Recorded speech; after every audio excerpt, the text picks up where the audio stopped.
This is the first episode of a series that I've been wanting to do for quite a while, interviewing people from different walks of life, and in particular, people that have jobs that you may be interested in getting someday. In this first episode, I'm going to be interviewing a guy who's my friend, Scott, and I met him in radio, and then early on in my job there, he ended up leaving and going to work in government. And so I want to interview him and talk about what it's like working in government and why he made that move, and see if he's got a little bit of insight to share with anybody who's out there who's maybe thinking about working in government. So I hope you like this video. If you do, I've got more coming, so go ahead and subscribe and you'll get those as soon as they come out. Hi Scott, go ahead and introduce yourself. So my name is Scott Graf. I am the Public Information Officer in the Idaho Office of the Attorney General. What do you do in the job of Public Information Officer? The job has a lot of different facets to it.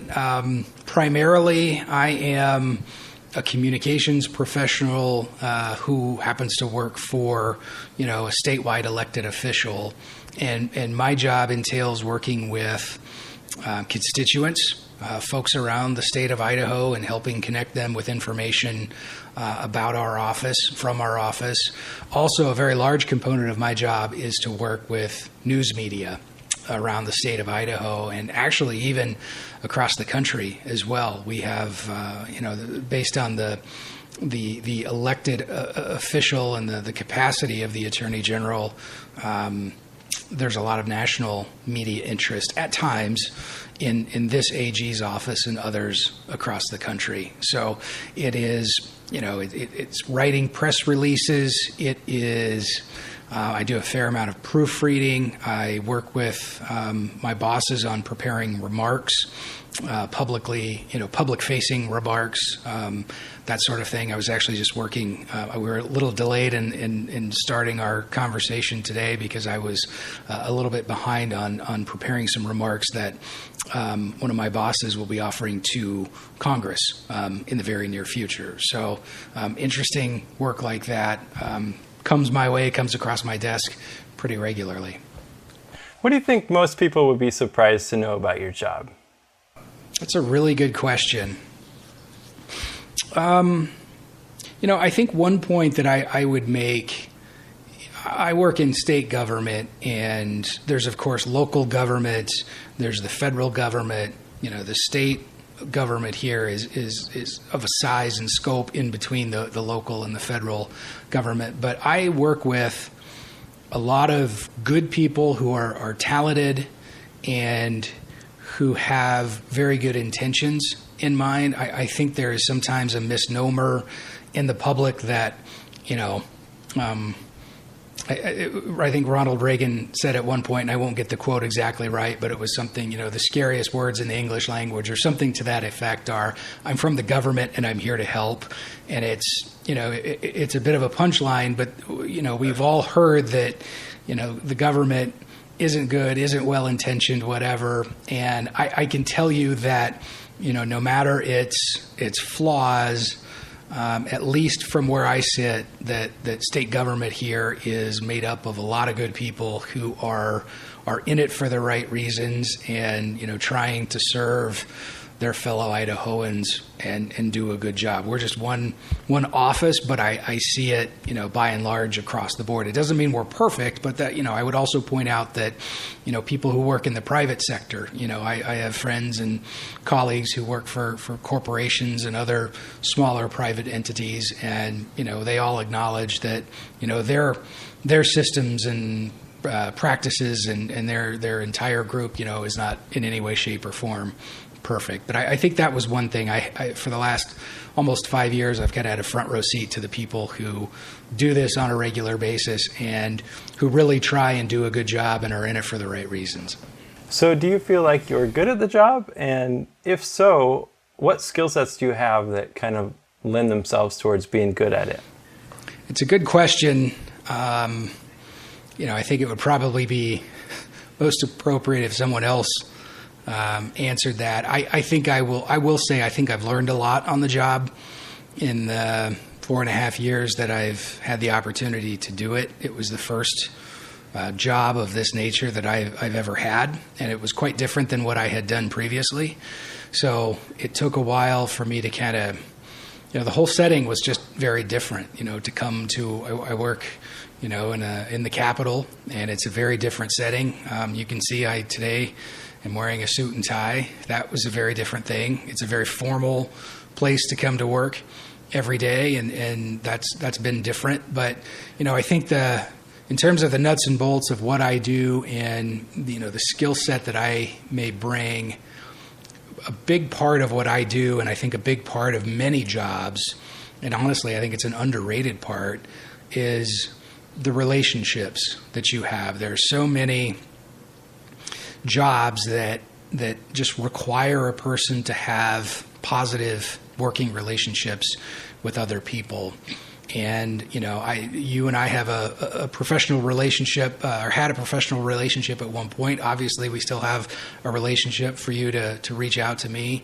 And, it's just every job has relationship needs that have to be met in order for the person to successfully do that job. My relationships now are with constituents, with press people, reporters, editors across the state, people in the office. I work with, in a given year, several dozen, probably even, north of 100 attorneys that I interact with, staff members across the office as well.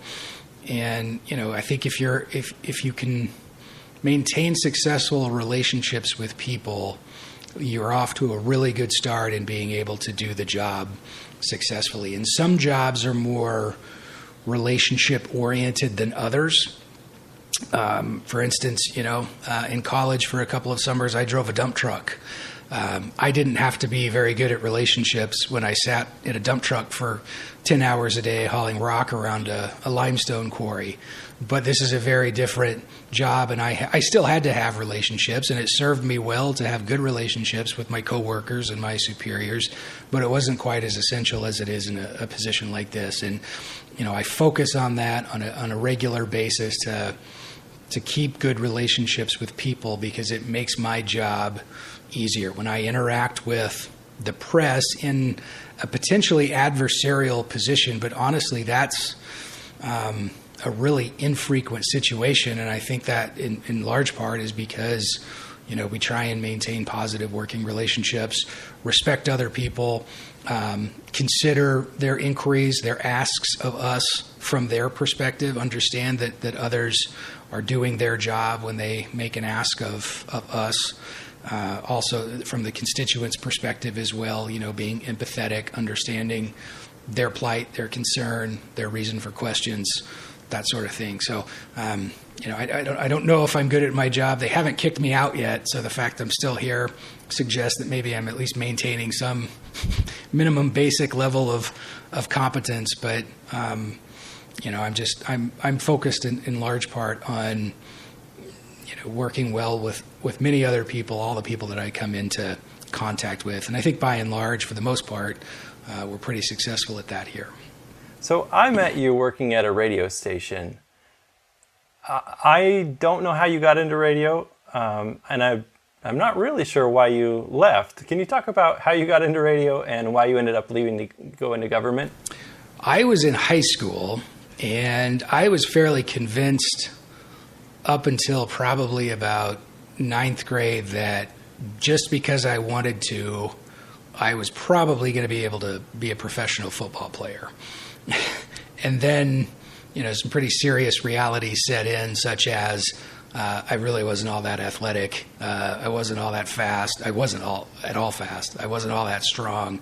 And, I was a pretty mediocre football player. So as I kind of wised up and became a young adult as opposed to just a kid, I kind of had to figure out something else that I wanted to do.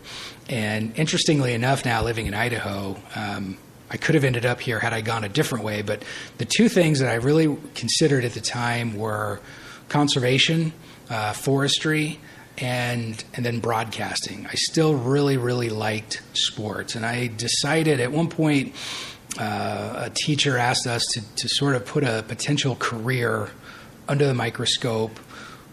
I say investigate, research it, and then present to the class something about, that particular line of work. And so I ended up choosing broadcasting, specifically a Major League Baseball play-by-play announcer, someone who maybe did radio or TV for, all 162 games for the same team.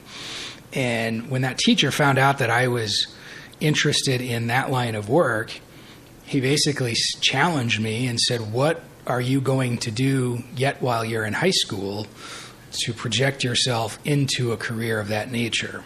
And I sort of laughed it off. I grew up in a really rural area in the Midwest. The nearest TV station was probably 60 miles away, I would say. The nearest radio station was 20 to 30 miles away, depending on which direction I went. And there just weren't a lot of opportunities to do that. Well, he corrected me and he said, you're wrong, because of, our rural nature and some of these small radio stations. You could probably go get a job as a high school student, sit at a console, start to push buttons, maybe even work on air a little bit. Others from our high school had done that, at least one person I remember. And before I knew it, we broke for the summer. And I think he was really expecting that I actually go do something that summer in pursuit of this. And I came back that fall, and he said, so what'd you do? And I said, nothing. And he said, well, you can better start now. You're behind schedule because you could have started then. And so he challenged me again. And I think by November of that year, I was actually working on air at a little AM radio station, doing the Sunday morning church programming, which is essentially playing a bunch of different pre-recorded church programming for mostly the older folks around this little town who listened from their home to, the various church services. But it was great because I got to, I played from a cassette, I played from a reel-to-reel machine. We had a live local church service that came in over a phone line. So it was some really good nuts and bolts radio experience for me. And then I ended up, kind of getting bit by the bug at that point. I had an opportunity to do more programming outside of Sunday mornings. I had an opportunity to write and deliver some news, and I ended up deciding late in high school that in fact was what I wanted to do. So first several years of college, I worked at a commercial radio station, and then later in college, I worked at a couple of student stations, as well as actually a professional NPR affiliate station at the university in Missouri, where I finished my degree. And so I was able to use resume material that I generated as a student to get a job in radio, and worked professionally from 2001 until 2016, making a living as someone who worked in radio. Why I transitioned out of it, I was just ready for a change. I had climbed, far enough in the organization that I was in. I had separated a little bit from kind of the day-to-day that I enjoyed perhaps the most. And this happens in a lot of organizations where if you just stick around long enough, you end up high enough in the food chain that all of a sudden you become a manager. And the things that made you adequate or at least successful, to some minimum degree in the beginning of doing the stuff maybe a few rungs down, didn't necessarily translate into me being I don't know if I was necessarily a bad manager, but it wasn't necessarily something that I had trained for in the previous work that I had done. And I didn't enjoy the management aspect of it as much as I enjoyed sort of the day-to-day, sitting in the studio, writing news, delivering newscasts, that sort of thing. And, unfortunately, the way a lot of organizations can work sometimes is that the management positions pay more. And as a husband and a father, I had demands of me as a breadwinner to not necessarily do exactly the job that, I wanted to do the most, perhaps in hindsight, but what perhaps paid more. And so there were some other, things I won't talk about here, but some other considerations that soured me a little bit on the particular, spot that I was in. I really enjoyed nearly all the people that I worked with, but it was just time for a change. And I kind of wanted to make a transition into something like this. I thought I had a skill set that would transition pretty well. And an opportunity came up, and knock on wood, I was successful in obtaining the employment, and knock on wood again, I've been successful in continuing to have my key work at the front door when I show up for work every day. That's a good sign. So what would your advice be for that young person out there who's maybe, they had dreams of being a football player or a basketball player or whatever it is, and for some reason it's just not going to work out. Maybe they're just not good at it. What would you say to that person, having been there?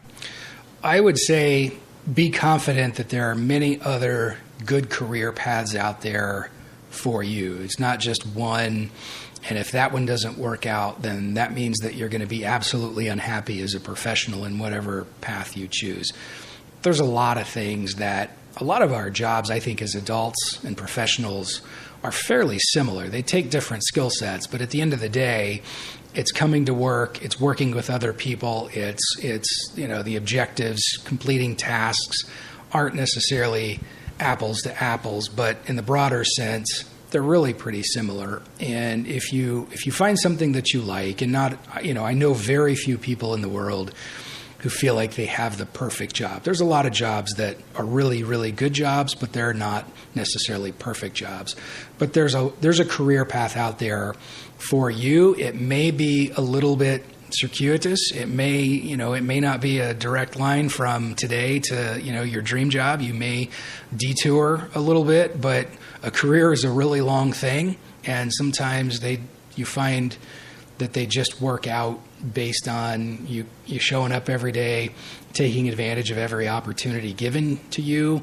And if you're a good worker, you're a hard worker, things are going to work out, and you're going to find something that's going to work well for you.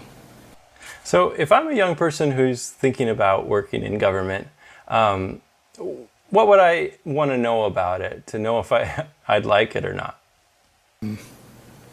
I said this is a really professional environment. It's a bit formal.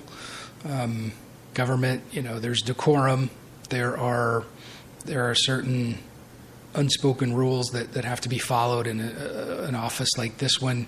And I guess I've been able to adapt to that. And some people, I have some fairly free-spirited friends and acquaintances, and, they may not shave for 3 or 4 days. Sometimes if I don't shave, I get a nudge. It's friendly and it's in the form of a joke, and I think 98% of it is a joke, but it's also like, hey, I noticed today that, and that's a product of where I work. But I guess by and large, I've been able to adapt to the most part to that sort of thing. Government is not flashy. It is a necessary part of, I think, the way that, our country works, our states work, our local governments work, our cities, counties, et cetera. But, no one is getting rich around here, and no one is getting famous around here. But I think there comes a point in some people's lives where they want to, give back. There's a service component. There's a public service component. I've got a good job. I don't complain about my pay or my benefits.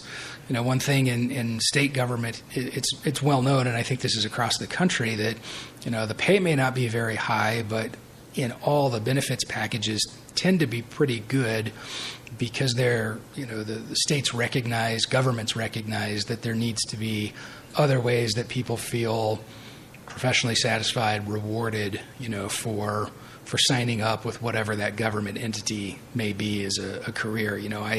I lost vacation time early this year because it was hard to go places during COVID, of course, but, my vacation accrued at such a rate that I wasn't able to use it. So I got to the cap and I lost some. And I thought, that's a really good problem to have. And I think there's a lot of people who work in for-profit, corporate environments who don't necessarily have that same issue. They're probably cashing bigger checks, but that was one way, that maybe my job is a little bit different. But, again, government is,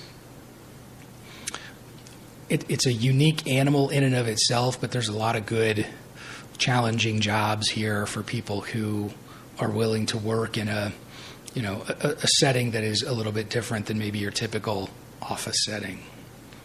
So what's the career path for a public information officer? Where would you go from here if you ended up changing jobs? Well, I enjoy this work very much. And, one thing that's unique to this job in particular is it's tied to the elected official. And if the elected official, and this is true of other people in state government who do what I do, if their elected official chooses to maybe run for a different office or isn't successful in their next run or maybe chooses to do something else or retire, it's not necessarily guaranteed that I'll be able to, we will be able to come to work. There may be someone else who potentially is picked to replace us based on the next elected official taking over. And, that, I don't know how that plays into my future. I hope to be able to continue to do it. If I don't do it and I do something else, I feel like I could be satisfied doing a lot of different stuff. I still need to put food on the table and pay the mortgage. But if I needed to for a period of time, go to Winco, our local grocery store, and work overnight unloading trucks, stocking shelves, I feel like I could probably do that just to make ends meet. But I enjoy politics, which may be a strange thing to say in 2021, but I feel like our state in particular has some very clear decisions to make in terms of the type of people that we want to put into office. And if there was an opportunity that presented itself where I could work to help identify potentially successful candidates, people interested in responsible politics in our state, from certain parts of the political spectrum that I could support, I could see myself doing some kind of work in that regard. I don't, lobbying is something that some people who do what I do naturally transition into. I'm not there yet. I think it's something I could potentially do, but that's a very different type of work than what I'm doing right now. So I never say never, but who knows? Sometimes my boss says sometimes he might just retire, become the dog catcher. Who knows? He won't be, but it's a joke. But the point is well taken that you just never know where your career is going to end up. I didn't know 10 years ago I'd be in Idaho, and I didn't know, 6 years ago I'd be working in the office that I work in now. So yeah, it's weird how life just kind of puts you somewhere, and you just end up there. Yep, and it's not just true for me. I mean, it's true for a whole bunch of people. You don't know, and again, I think it's all about put your head down. Take advantage of the current situation that you've been given, do the best, understand that it may not be ideal, but the best way, if it's not ideal, to make it not permanent is to take full advantage of the opportunity. And, when you and I had the professional relationship previously that we had, I thought you were a very good example of doing that. You took every opportunity given to you, did it well, capitalized on it, and in those situations, when you do that, you earn people's trust, and people will give you more and more assignments to do. And, like I say, you were a great example because you seemed to hit one out of the park every time you were given the opportunity, which just meant that led to more and more opportunities. And that's something I would recommend to everybody is recognize that even if it's not a very good situation. I had a job, I worked for 2 summers in college, not the one I mentioned before. It was a bad job, but it paid okay, and I recognized that it was temporary, that I was going to get to go back to college that fall, both falls, and I just made the most of it. And even there, I learned that I ended up getting to do better jobs over the course of the summer than what I started out because, like you, I took advantage and did the best that I could, even though it wasn't a great situation, still took advantage of it and got to do other less bad, I won't say good, but less bad jobs at that particular place over the course of each summer. Well, thank you for your kind words, and yeah, you're absolutely right. I showed up, I worked hard, and I ended up getting a full-time job out of that. So I appreciate what you're saying. It's absolutely true. Yep. There's something to be said about showing up every day and, having a good attitude. And again, you can recognize that it's not the greatest scenario in the world. It's not the greatest situation. But if you acknowledge that, but then you act like it is and you perform in such a way that it is, people are going to respond to that, and you're going to climb, you're going to do well, and you've done that. Well, thank you. And by the way, thanks for doing this interview. This is awesome. You're welcome. I've enjoyed it. It's nice to see you again, and good luck with all your projects. Yeah, next time I'm in Boise, I'll swing by. Absolutely. I would love it. All right, thank you. You bet. See you later. Bye-bye. All right, see ya. So again, that was my friend Scott Graf, Public Information Officer in the state of Idaho for the Idaho Attorney General. When you find good people in the jobs that you work, you want to know more about them. You want to find out, if they end up taking a different job somewhere else, find out why. How do you get to be around good people more often? That's basically the idea.